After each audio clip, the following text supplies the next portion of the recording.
দীর্ঘ অপেক্ষার পর অবশেষে আমরা এই জুটিকে পাশাপাশি দেখতে পেলাম। সামনেই আছে জগদ্ধাত্রী এবং স্বয়ম্ভু। এতদিন বাদে ফিরে পাওয়া বউকে শুনি একটু তোমার থেকে।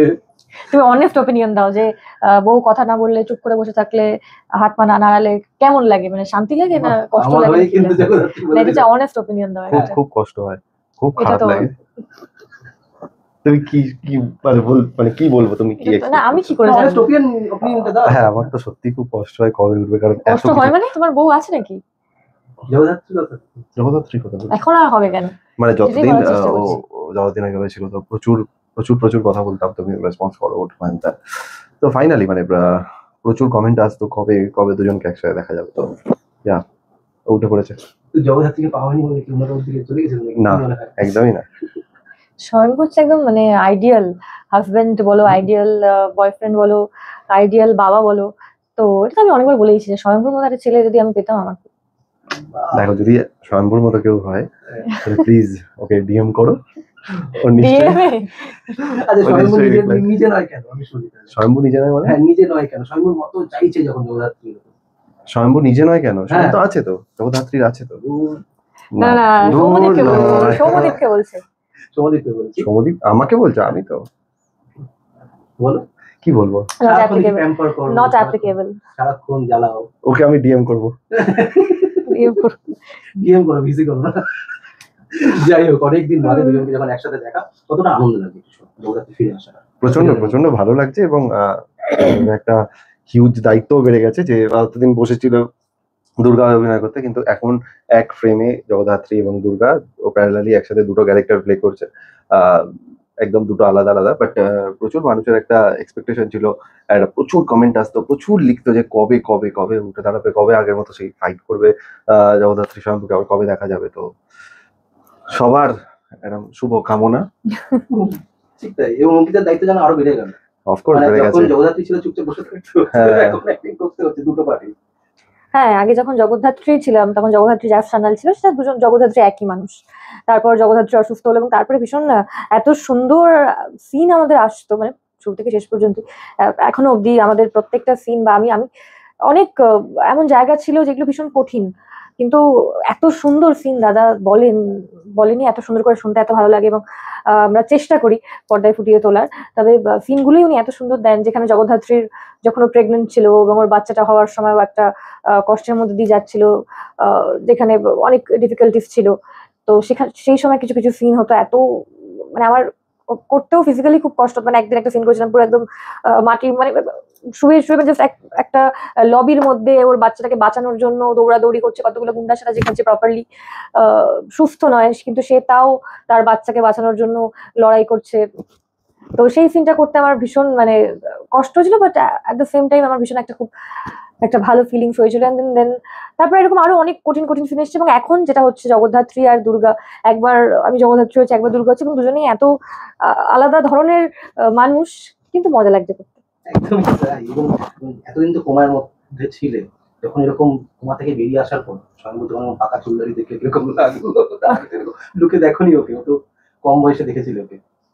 এখন জগদ্ধাত্রী সে মা হয়ে গেছে, সে দুর্গার মা হয়ে গেছে, তো স্বয়ংভুর বয়স হবে স্বাভাবিক, দুর্গা এত বড় হয়ে গেছে, তো এখন ও বুঝতে পারছে যে যখন ও ফিরে এসেছে টাইমটা অনেকটা চেঞ্জ হয়ে গেছে, অনেক কিছু বদলে গেছে ওদের ইকুয়েশন। জিজ্ঞেস করছিল আমার পাকা দাড়ি চুলটা দেখে তোমার কেমন লাগছে? পাকা দাড়ি চুল দেখে তুমি কি শুনতে চাইলে? তোমার প্রশংসা করবো এটা তুমি শুনতে চাইলে? আমি জিজ্ঞেস করছি, আমি কিছু বলেছি? ওর প্রশ্নটাই আমি নিজকে শয়তান আছে। হ্যাঁ, ওর নামে যাতে আমি একটু প্রশংসা করি সেটাও একটু শুনতে। ঠিক আছে, ওকে ফাইন, আমি বলে দিচ্ছি যে ওকে আগের থেকে অনেক দেখতে ভালো লাগছে, অনেক হ্যান্ডসাম লাগছে, অনেক অনেক ভালো লাগছে, সুন্দর লাগছে আসলেই। এটা আমি বললাম বলে না, বললো বলে বললাম, ভালো কথা। নালে আচ্ছা, এই দুঃখটা রয়ে গেছে যে দুর্গাকে মানুষ করতে পারবো না, এই একটা ট্রমার মধ্যে। হ্যাঁ, সে তো জগদ্ধাত্রী বলে, এই কথায় কথায় বলে যে দুর্গা ছোটবেলাটাও মিস করেছে।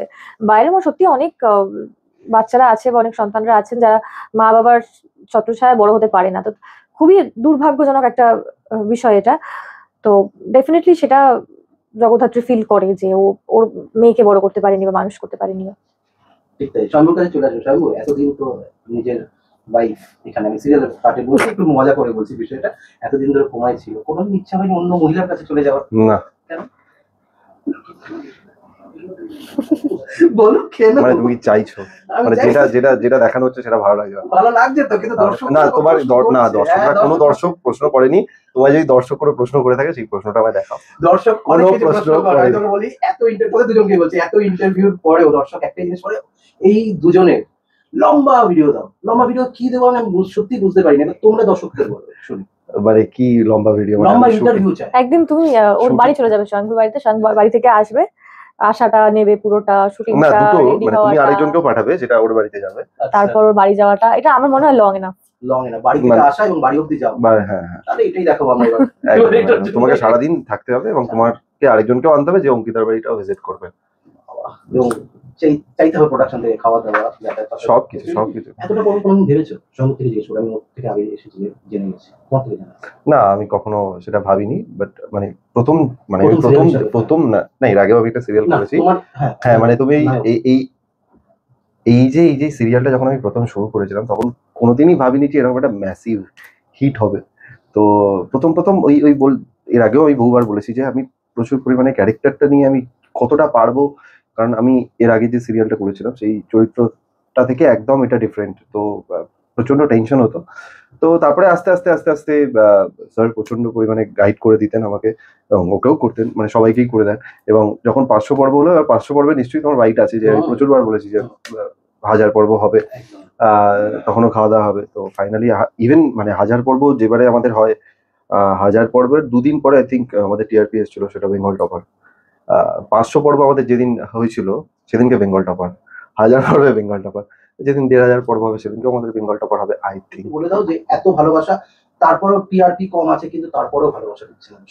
না টিআরপি কম নয়, মানে 3 বছর পর আমরা 3 নম্বরে আজকে টিআরপিতে, 3 বছর পর 3 নম্বরে, আই থিঙ্ক দ্যাটস না, হিউজ। সেটা এই সপ্তাহে। হ্যাঁ, মানে আমরা কিন্তু লাস্ট যতদিন মনে করতে পারছি আমরা কোনোদিনও 5-এর নিচে যাইনি, আমরা ওই 1, 2, 3-এই থাকি। সেটা আফটার 3 লং ইয়ার্স। তো আমার মনে হয় যে দর্শক যেখানে 6 মাস বা 1 বছর বা 9 মাস, 9 মাস যেখানে ধারাবাহিক বন্ধ হয়ে যাচ্ছে, সেটা হতে পারে অন্য কোনো কারণে, হতে পারে টিআরপির কারণে, সেটা অন্য বিষয়, আমি সেই বিষয়ে যাচ্ছি না। বা দর্শক যেখানে আগ্রহ হারিয়ে ফেলছে সেখানে আমার মনে হয় আমার যেহেতু এটা প্রথম, তাই আমার জন্য এটা একটা অনেক বড় ব্যাপার, এই বিষয়টা আমার জন্য অনেক বড় ব্যাপার যে আমি দর্শকের এত ভালোবাসা, এত আশীর্বাদ পাচ্ছি। এটাই বলবো যে এইভাবেই ভালোবাসবেন, আশীর্বাদ দেবেন, এবং আপনাদের ভালোবাসা আমরা 3 বছর টিকে থাকতে পেরেছি। ভালোবাসবেন, এভাবেই ভালোবাসা দেবেন, জগদ্ধাত্রী দেখবেন।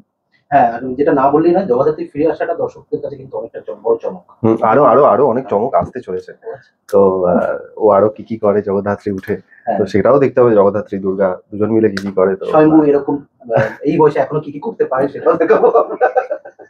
সব সন্ধ্যে 7টায় জি বাংলায় দেখা হবে। একদম দেখতে থাকুন। ঠিক আছে, ওকে টাটা।